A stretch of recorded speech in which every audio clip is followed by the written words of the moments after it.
Oyog'ingda mahkam poyafzal tikan mixdan himoya etar.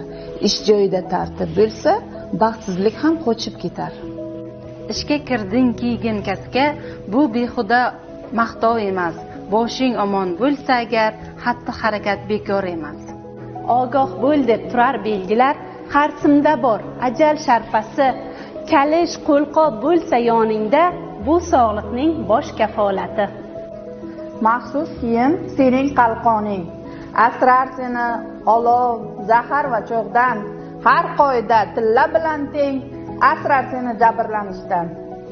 Lamcha to'shagin ishlatishanga.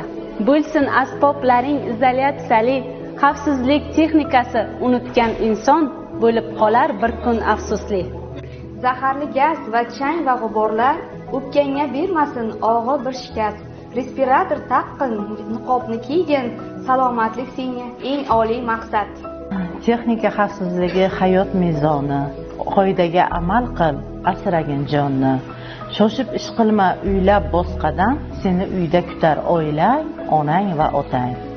Ko'rinmas kuch elektr toki xatolarni hech ham kechirmas. Dielektrik qo'lqop kiymasang, xatar seni bir on tinch qo'ymas. Yuksaklarga chiqqanda mag'rur, montajchi do'st sal orqaga boq. Himoya kamaring taqilganmi soz, u seni tutguvchi eng yaqin o'rtoq. Bir soniyalik beparvolik va kaltabinlik pastga qulatishi hech gap emasdir. Kamaringni mahkam bog'lab ol, ishda shoshma shosharlik sira kerakmasdir.